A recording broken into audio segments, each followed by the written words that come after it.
There has been an endless string of malicious incidents involving deaths caused by police brutality in U.S. law enforcement. In 2021, over 1,124 Americans died of police violence. Most of the victims were killed by the police in circumstances involving non-violent crimes or even without criminal behavior.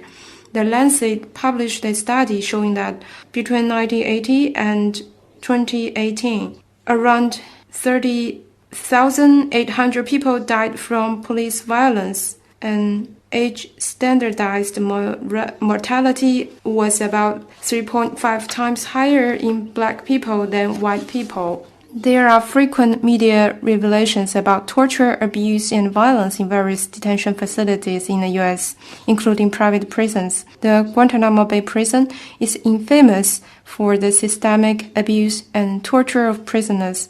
The CIA, using the so-called War on Terror as a pretext, set up black sites in many countries where the so-called terrorist suspects were secretly held in arbitrary detention, and confessions were extorted by torture. And our spokesperson and many media outlets have made revelations that the U.S. floating prisons aboard 17 Navy ships and network of black sites in countries like Lithuania are more typical examples of how the U.S. prison system wantonly tramples on rule of law and human rights. The U.S. is in no position to claim itself a beacon or defender of human rights, still less to make wanton remarks about other countries' human rights conditions under false pretenses. China calls on Human Rights Council and the Special Rapporteur on torture to pay closer attention to U.S. violation of human rights